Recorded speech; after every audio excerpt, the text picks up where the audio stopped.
On today's video, let's talk about that PlayStation State of Play that took place on Wednesday, February 12th. Around all the hype and excitement circulating the internet that there were supposedly going to be many big reveals at this PlayStation State of Play, possibly of main franchises such as God of War Trilogy Remastered or possibly a God of War remake, taking us back to a Greece setting and a younger Kratos. I was personally also excited to see if they would show more of first-party games from PlayStation, such as Marvel's Wolverine from Insomniac, maybe even a new Death Stranding 2 trailer, but actually that will probably be shown at the South by Southwest event that Kojima is attending later this year. But maybe show us some more gameplay of Ghost of Yotei and how it differentiates from Ghost of Tsushima, as well as possibly a reveal of the next Resident Evil remake or the next sequel, aka RE9, or perhaps a reveal trailer on the Max Payne 1 and 2 remake would have been really exciting to see.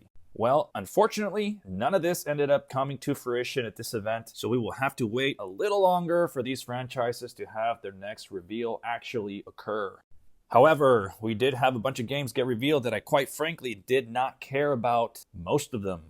Let's face it, this is a bit concerning from PlayStation at this moment for this year as to what games are going to be coming out in 2025 that are from PlayStation Studios. Is it only Death Stranding 2, Ghost of Yotei, and now Days Gone Remastered, which got announced and releasing on April 2025, which will more than likely be a resolution and FPS improvement, and also some new game modes included such as Horde mode and Permadeath that they ended up revealing. This will cost you $10 if you have the PS4 game already. If not, then it will cost you a full-on $50 for a game that is about 5 years old, or more actually.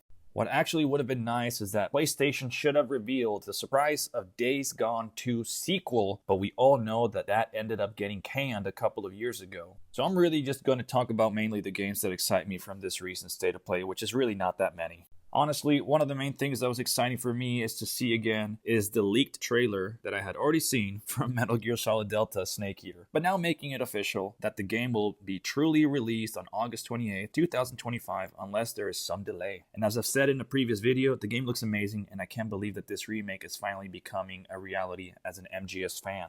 The other thing that stood out to me was the new trailer of Onimusha Way of the Sword, showing more gameplay that in my opinion, this game looks graphically amazing just like Resident Evil 4 did with the RE engine. But what stood out is that the sword-to-sword gameplay looks very good, and I like how you can also use your surroundings while fighting enemies, and there seems to be a parry or attack blocking mechanism included in the gameplay. If I recall correctly from the trailer, you can also do a stunning kick is what it looked like, so it will be interesting to see how you can combine these attack combos. Kind of reminds me of the Batman Arkham combat free flow a bit, or the Shadow of Mordor series, which has a similar free flow combat. Onimusha Way of the Sword is expected to launch sometime in 2026, and I'm really rooting for this game to deliver a great lengthy experience. The other news was Onimusha 2 Remastered was also revealed and coming in May 2025. This is just a resolution upgrade and I think adding the analog gameplay movement mainly. This is similar treatment that the first Onimusha received in 2019. What truly would have been nice for these two games was to receive a graphical update like the first medieval game from PS1 received while maintaining the same gameplay. That would have stood out a bit more with an actual graphical remake. But I guess we'll see if Capcom also decides to do the same for Onimusha 3 now, just remastering it at some point. Hopefully it doesn't take 6 years to happen. Moving on to Hell Is Us, received a new trailer announcing the release date for September 2025. I think that this game looks interesting, kind of gives me the vibes of Death Stranding, just from the setting that it's in, but it looks to be more action-oriented and with some horror from what I could tell on the trailer. Hopefully the game ends up being as good as it looks. If you haven't seen the trailer, I highly suggest go give it a look. There's also another trailer that was revealed previously.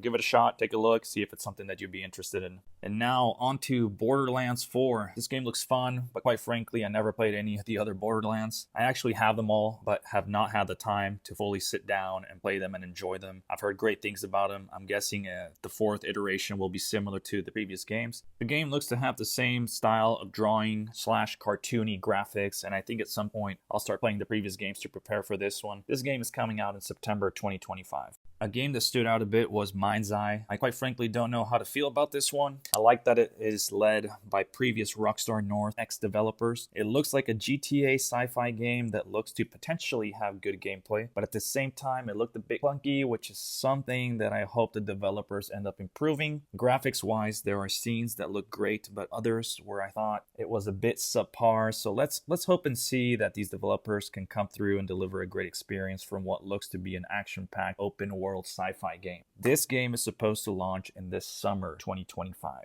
The one first-party release that PlayStation had was Saros, which is from the creators of Returnal's developer studio, Housemarque, or Housemarque, I'm not sure how to pronounce that. When I initially saw this trailer, I truly thought somehow, despite knowing that it wasn't going to be this, but still thinking that maybe it is, that this would be a sequel to The Order 1886. The main character's suit, and actually his look as well, kind of gives the resemblance, or looks like the one main guy from The Order 1886. Well, that ended up being far from what this game is. No idea what this game is really about. You know, they really didn't show much. It just showed a cinematic trailer, but maybe soon they will show some gameplay and give a little bit more context about what the game is fully going to be about. I mean, they explain a little bit in the trailer, and I think in the state of play they actually have the guy from Housemarque explaining a little bit more, but at this point I really don't remember fully what it's about. And pretty much that's it for the games that interested me. I'm not really a big fan of indie games, or I'm not a big indie game player, so I quite frankly did not fully care about the other games that they showed. If you want to see all that got revealed, then I suggest for you to go watch the state of play. I don't think anything truly stood out of that besides the games that I mentioned that are more the bigger AAA type of games that you could say, I mean, I don't know if Hell Is Us is considered a AAA game, but I think it looks really good.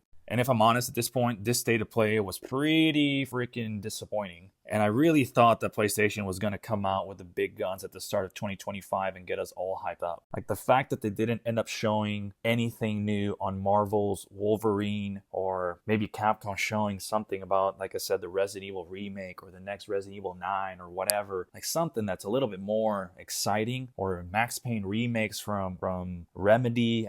Really, to me, this was really disappointing to watch, especially since the Metal Gear Solid Delta trailer was already leaked a week ago. So it wasn't really much of a novelty watching this state of play and giving you that excitement of novelty, right? And quite frankly, I really don't know what it is, but lately all of the PlayStation state of plays have been pretty mediocre at best. I think that, and I'm going to go off of memory here, but in May 2023, when they had the PlayStation Showcase instead of a state of play, it was actually more exciting, and probably the last time that I was actually excited to see a PlayStation event. And maybe I'm grading this from the reveal. At that time, they had the reveal of the MGS Delta, which to me, that was a huge news to see that the remake was actually a reality. But the last game show, or video game show, that really showed me some cool games was the Xbox Showcase from 2004's summer. And if I'm honest here, it's like, what the heck happened to Sony, where now Microsoft is having the better game reveals, it seems? I mean, it used to be where Microsoft always had the mediocre gaming events, and PlayStation just really had it down to a formula and knew exactly what to show, when to show it, and had a great lineup. And now it's really becoming a little bit concerning that they're not having that same type of appeal in their events.